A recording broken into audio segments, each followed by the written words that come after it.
Guys आगे continue करेंगे अपना chapter cash flow statement. Cash flow statement के अंदर नेक्स्ट टॉपिक जो अपना रह गया था लास्ट क्लास के अंदर, अपन आज से कंटिन्यू करेंगे। लास्ट क्लास के अंदर अपने को स्टडी करना था कैश एंड कैश इक्विवेलेंट्स के बारे में। किसके बारे में बेटा? कैश एंड कैश इक्विवेलेंट्स के बारे में।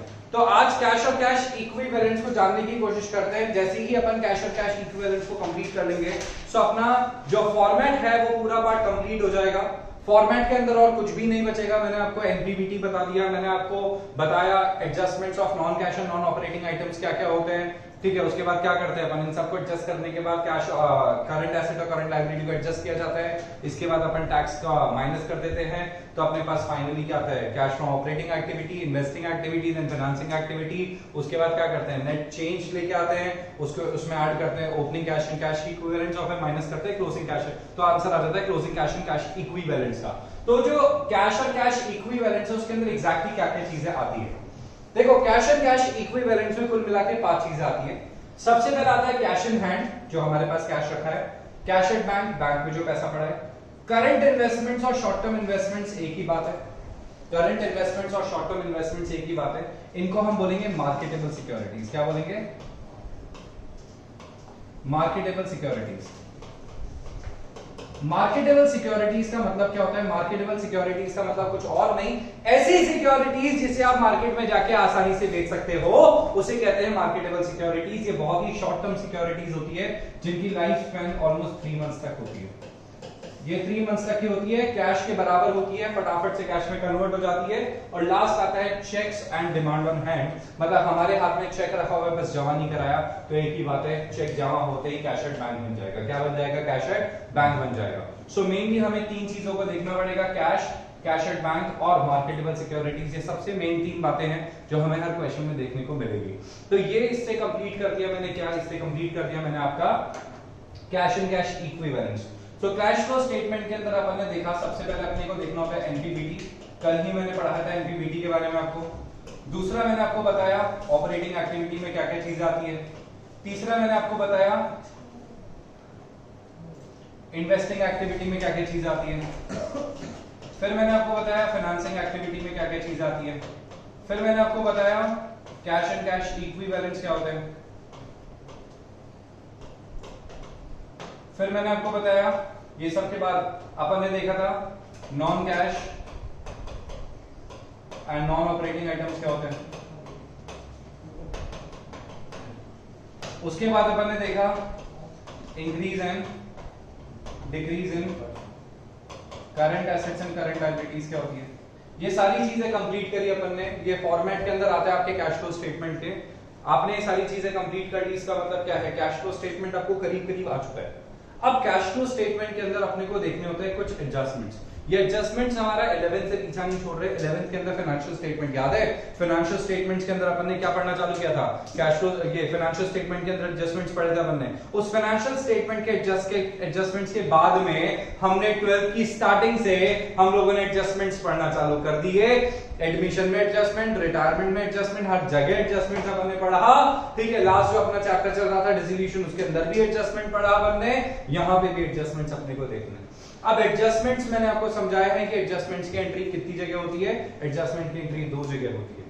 तो आज मैं आप लोगों से सबसे इंपॉर्टेंट एडजस्टमेंट के बारे में बात कर रहा हूं और वो सबसे इंपॉर्टेंट एडजस्टमेंट है एडजस्टमेंट नंबर 1, जो कि है अपना, सुनिएगा ढंग से, एडजस्टमेंट नंबर 1 है अपना प्रोविजन फॉर टैक्स का। इसका प्रोविजन फॉर टैक्स। अब ये प्रोविजन फॉर टैक्स का एडजस्टमेंट क्या होता है वो सुनिएगा।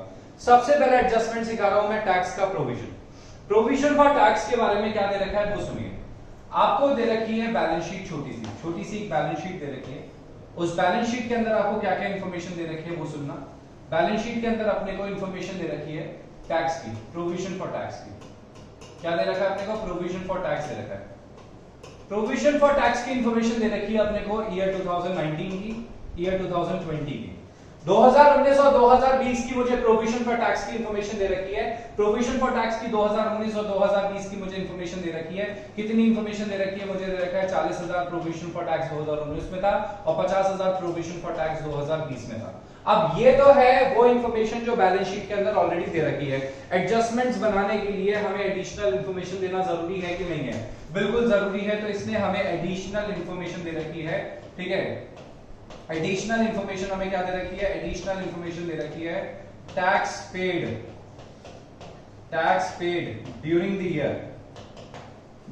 Year was 50,000. Tax paid during the year was 50,000. पहली हमें एडिशनल इंफॉर्मेशन ये दे रखी है, दूसरे केस में हमें दे रखा है tax paid during the year 30,000, और तीसरी हमें इंफॉर्मेशन दे रखी है जहां पे लिखा है नो इंफॉर्मेशन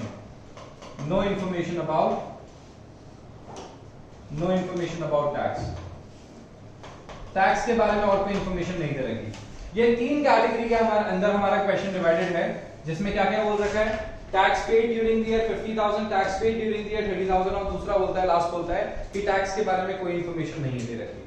लास्ट से सॉल्व करना चालू करते हैं। जब सबसे पहले हमें क्या दे रखा है, सबसे पहले हमें दे रखा है कि नो इंफॉर्मेशन अबाउट टैक्स, हमें कोई टैक्स के बारे में इंफॉर्मेशन नहीं दे रखी, तो उस कंडीशन में हम लोग क्या करेंगे, ठीक है। अगर हमें कोई इंफॉर्मेशन नहीं दे रखी तो क्या करना है हमने को, ठीक है।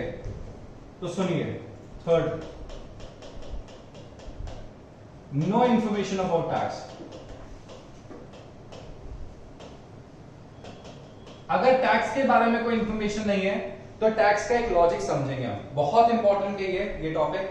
देखो, provision for tax and provision for depreciation सबसे इंपॉर्टेंट टॉपिक्स में आते हैं। ये दो इंपॉर्टेंट टॉपिक्स अगर आपने सीख लिए तो आपके लिए कैश फ्लो स्टेटमेंट को सॉल्व करना बहुत ज्यादा आसान हो जाएगा, क्योंकि कैश फ्लो स्टेटमेंट के अंदर मेनली यही दो एडजस्टमेंट्स आपके आएंगे ही आएंगे। इन दोनों में से कोई ना कोई एक एडजस्टमेंट तो आएगा ही आएगा, ठीक है। तो बहुत ज्यादा इंपॉर्टेंट हो जाता है। दे रखा है नो इन्फॉर्मेशन अबाउट टैक्स, आपको टैक्स के बारे में कोई इन्फॉर्मेशन नहीं दे रखी है, तो उस कंडीशन में अपन क्या करेंगे, उस कंडीशन में अपन ये करेंगे, सुनिएगा जरा ढंग से। No information about tax, tax के बारे में कोई इन्फॉर्मेशन नहीं है। इसका मतलब क्या होता है कि जो प्रीवियस ईयर का टैक्स होता है ना, आप समझना बेटा, प्रीवियस ईयर का जो टैक्स होता है उसके साथ क्या होता है, करंट ईयर के टैक्स के साथ क्या होता है, और करंट ईयर के टैक्स के साथ क्या होता है, पहले ये समझ लो। जो प्रीवियस ईयर का टैक्स होता है वो करंट ईयर में पे कर दिया जाता है, करंट ईयर में क्या करा जाता है, पे करा जाता है।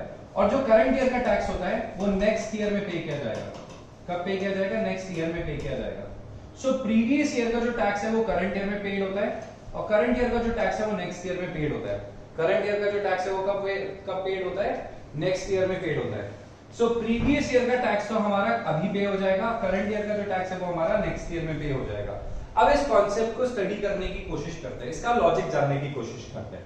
अगर आप इस साल कमाते हो, 2019 में आपने पैसा कमाया, कब कमाया, 2019 में, तो 2019 के अंदर आपने पैसा कमाया। आप समझना बेटा इस बात को, 2019 में आपने पैसा कमाया। कब कमाया पैसा आपने, 2019 में आपने पैसा कमाया। आप समझना है ना, 2019 में सिंस आपने पैसा कमाया है, बात समझो मेरी ढंग से, वेरी इंपॉर्टेंट है ना। 2019 में आपने अर्निंग्स करी है, इसकी कैलकुलेशन आप कब करोगे, कितना कमाया, 31 मार्च को, 31 मार्च 2019 को। तो 31 मार्च 2019 को मैं कैलकुलेशन करूंगा कि 2019 में मैंने कितना कमाया, और 31 मार्च को कैलकुलेशन नहीं करते, 31 मार्च के एक आधा महीने के बाद कैलकुलेशन होती है।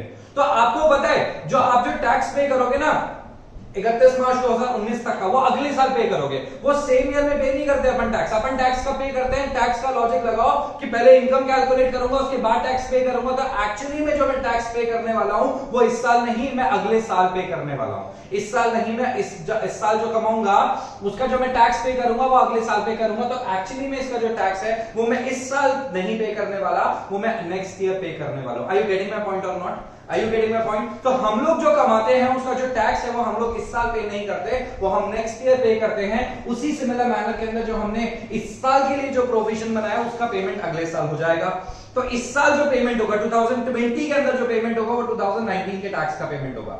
तो बेटा जब हम एनपीबीटी का कैलकुलेशन करेंगे तो एनपीबीटी के कैलकुलेशन के अंदर जो करंट ईयर का जो टैक्स है वो तो क्या हो जाएगा, एनपीबीटी में बोलते हैं ना टैक्स ऐड करते हैं, तो वो टैक्स कौन सा ऐड करते हैं, करंट ईयर का टैक्स ऐड करते हैं। कौन सा टैक्स ऐड जो करेंगे वो करंट ईयर का ऐड करेंगे।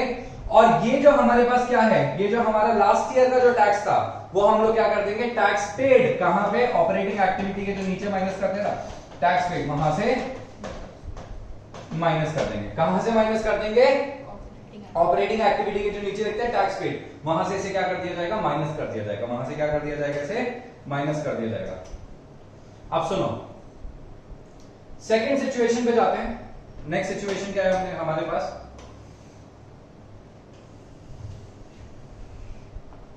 सेकंड सिचुएशन हमने देखी, टैक्स पेड कितना है? टैक्स पेड है हमारे पास 30,000। उल्टा चल रहा है ना अपन, टैक्स पेड है 30,000। जब आपको टैक्स पेड दे रखा है और आपको यह भी दे रखा है कि आपके पास कितना टैक्स था, आप देखो आपको यह भी दे रखा है कि आपने प्रोविजन फॉर टैक्स बनाया 2019 का 40,000, 2020 का 50,000 और साथ में यह भी दे रखा है tax paid during the year.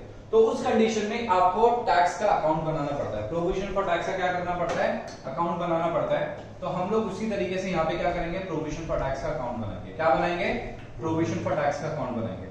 तो मैंने यहाँ पे बनाया प्रोविजन फॉर टैक्स का अकाउंट। क्या बनाया? प्रोविजन फॉर टैक्स का अकाउंट बनाया। किसका अकाउंट बनाया? प्रोविजन फॉर टैक्स का अकाउंट बनाया।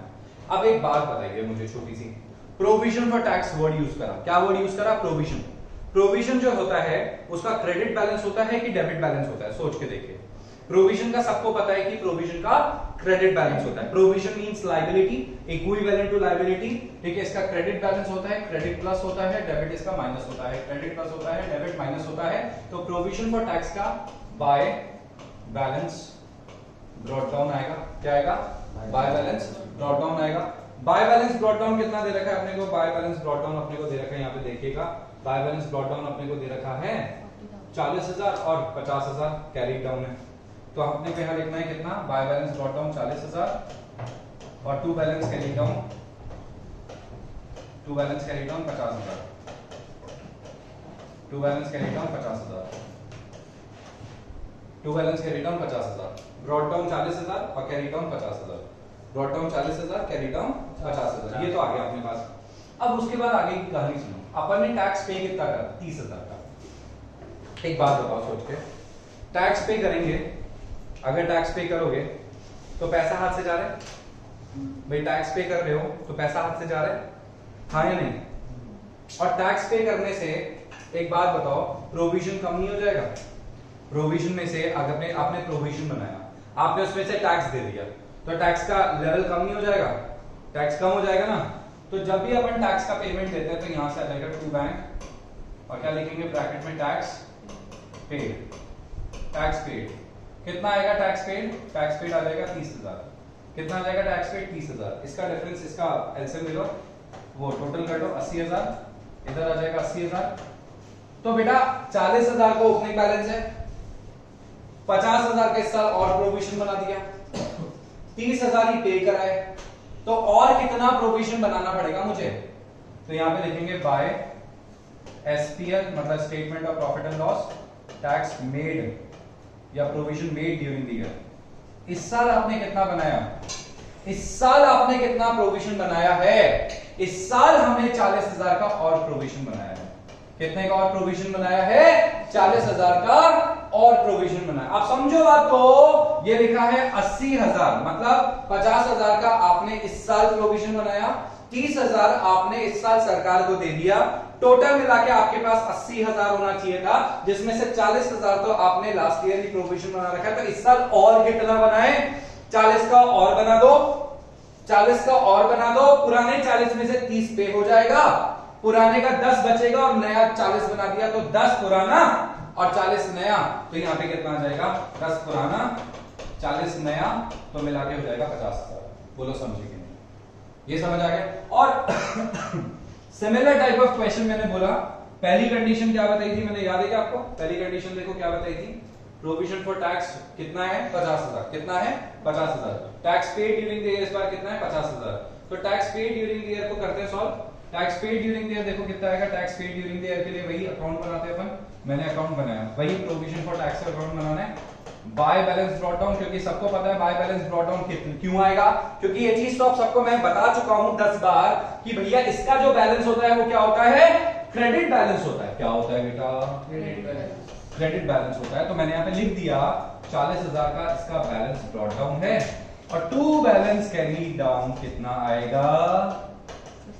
अरे बोलो ना यार, नाराज हो क्या मुझसे आप? बता दो नाराज हो तो बोलते क्यों नहीं हो भाई? ये तो 50,000। सुनो पे कितना करे, पे कितना करे?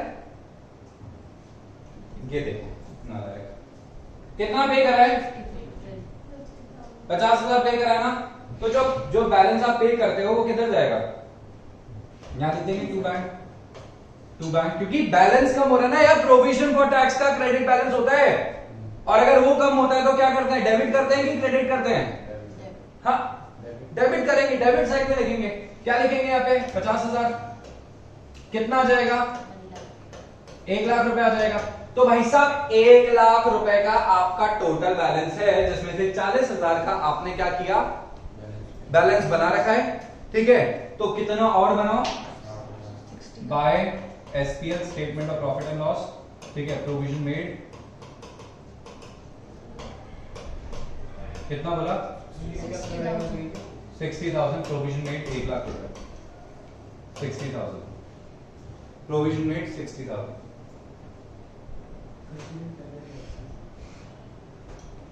Provision made 60,000। बोले भाई कोई दिक्कत? No sir. बाकी किसी और को कोई दिक्कत? ऐसा लगेगा वीडियो में एक ही बच्चे को उठा कर जबरदस्ती पैसे देंगे।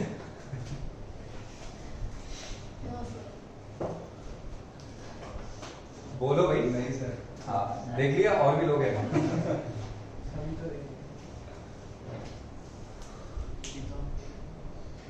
अपन तो फैलाएंगे इस वीडियो को।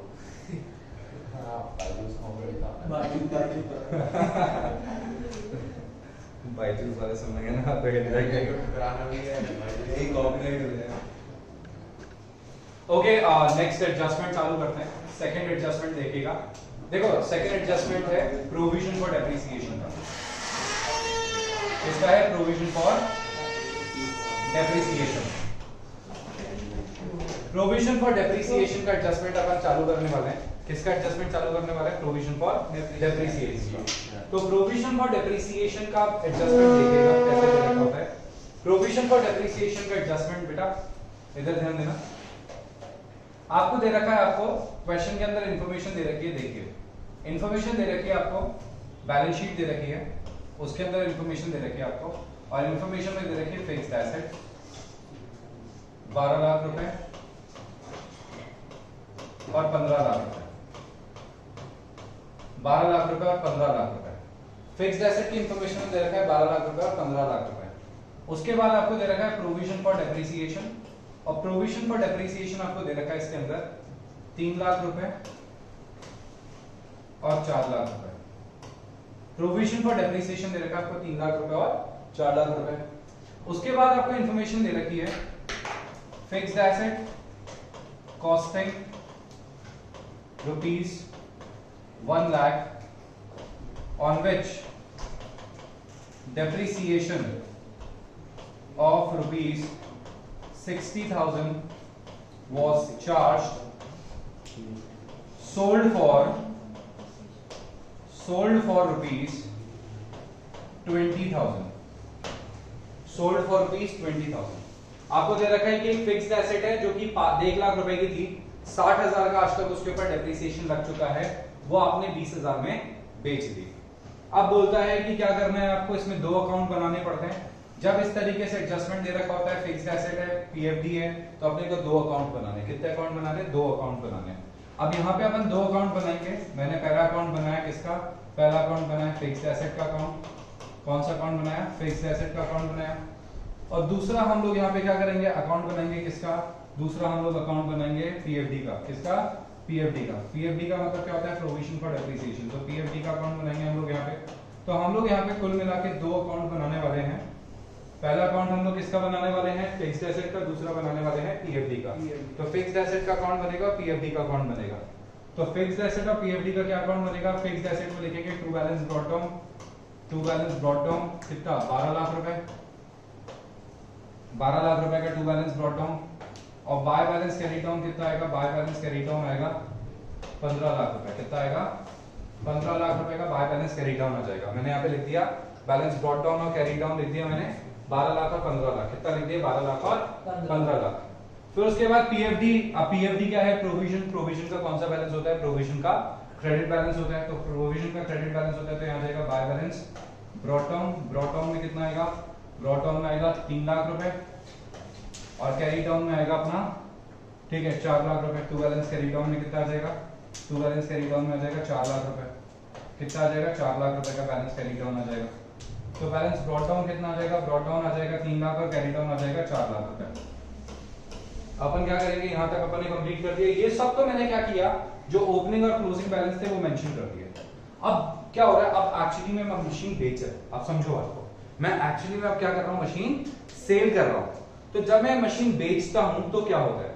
जब मशीन बेचते हैं तो fixed asset costing 1 lakh rupees, जिसके ऊपर 60,000 का डेप्रिसिएशन लग गया, वो बिक रही है। तो बेटा जब पीएफजी अकाउंट बनता है और मशीन अकाउंट या फिक्स्ड एसेट का अकाउंट बनता है ना, तो होता क्या है? कॉन्सेप्ट समझना। क्या समझना? कॉन्सेप्ट समझना।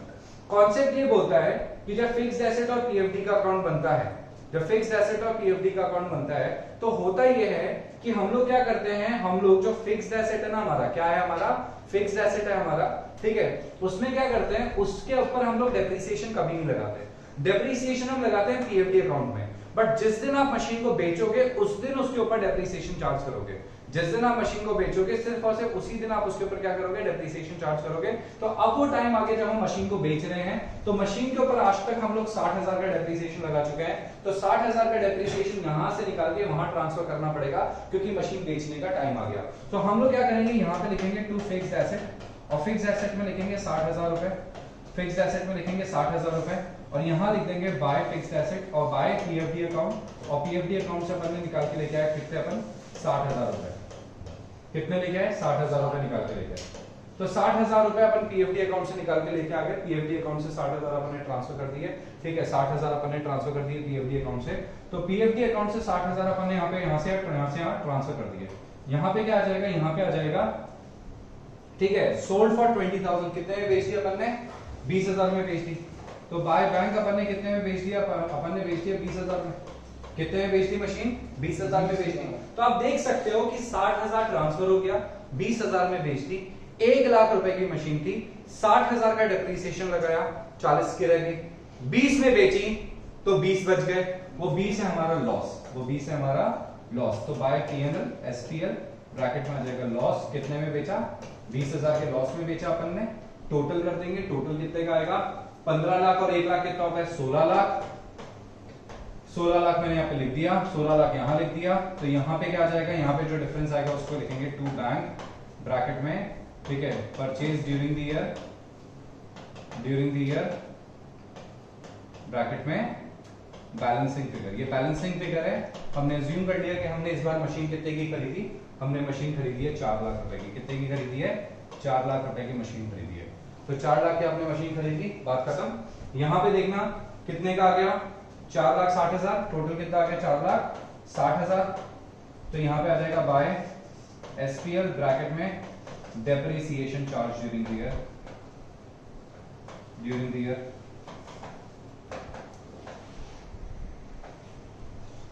Depreciation charge during the year 1,60,000 रुपए का डेप्रिसिएशन आ जाएगा, 1,60,000 का। तो यहाँ पे आ जाएगा 4,60,000 रुपए, यहाँ पे आ जाएगा 4,60,000। So this is how we are going to do this. कभी भी ओपनिंग बैलेंस याद रखना, opening balance, closing balance, opening balance, closing balance कभी भी नहीं दिखाएंगे अपन। इसका कोई एडजस्टमेंट नहीं होता, ना ओपनिंग बैलेंस का होता है ना क्लोजिंग बैलेंस का होता है। दूसरी चीज याद रखना कभी भी कि जो चीज यहां पे आ गई और यहां पे 2 बार एडजस्ट हो गई, कभी भी इसको भी एडजस्ट करके नहीं दिखाएंगे। कैश फ्लो स्टेटमेंट के अंदर क्या क्या आएगा? कैश फ्लो स्टेटमेंट के अंदर आएगा एक तो ये पार्ट, दूसरा ये पार्ट, तीसरा ये पार्ट और चौथा ये पार्ट। ये 4 बातें आएगी कैश फ्लो स्टेटमेंट के अंदर। क्या क्या 4 बातें आएगी? सबसे पहले तो बैंक से जो अपन ने मशीन खरीदी है, जो मशीन खरीदी है वो आएगा। तो अगर खरीदी है तो कहां जाएगी? खरीदी हुई मशीन जाएगी इन्वेस्टिंग एक्टिविटी के अंदर। किसके अंदर? इन्वेस्टिंग एक्टिविटी के अंदर, नेगेटिव आइटम में। इन्वेस्टिंग एक्टिविटी के नेगेटिव आइटम में। जो मशीन बेची है वो जाएगी इन्वेस्टिंग एक्टिविटी के पॉजिटिव आइटम में। लॉस जो हुआ है वो कहां जाएगा? Non cash and non operating item के अंदर। किसमें जाएगा? Non cash and non operating item के अंदर प्लस हो जाएगा। और जो डेप्रिसिएशन लगा है वो किसमें जाएगा? Non cash and non operating items के अंदर जाके ऐड हो जाएगा। तो ऑलवेज रिमेंबर दिस थिंग कि ओपनिंग क्लोजिंग बैलेंस कभी नहीं आएगा, और वो आइटम कभी नहीं आएगा जो दोनों जगह शो हो चुका है, क्योंकि इसकी दो जगह एंट्री हो चुकी है, तो दो जगह ऑलरेडी एंट्री हो चुकी है, तो तीसरी जगह क्यों जाएगा। एडजस्टमेंट हमेशा क्या करा जाता है, एडजस्टमेंट हमेशा दो जगह दिखाया जाता है, एक जगह यहां दिखा दिया तो दूसरा जाएगा कैश फ्लो स्टेटमेंट के अंदर एडजस्ट होने के लिए, तो एक जगह यहां दिखा दिया, डेप्रिसिएशन लगा दिया, कैश फ्लो में जाएगा, बेच दिया, कैश फ्लो में जाएगा, ठीक है। 60,000 ना यहाँ पे 60,000 आ गया, नहीं आएगा। ओपनिंग क्लोजिंग बैलेंस क्योंकि बैलेंस शीट में आ गया, यहाँ पे आ गया तो नहीं दिखाएंगे, ठीक है। 20,000 यहाँ पे आ गया, वहां जाएगा, इन्वेस्टिंग एक्टिविटी लॉस है, ठीक है, ऑपरेटिंग एक्टिविटी में जाके प्लस हो जाएगा। बोलो इसमें कोई डाउट नहीं।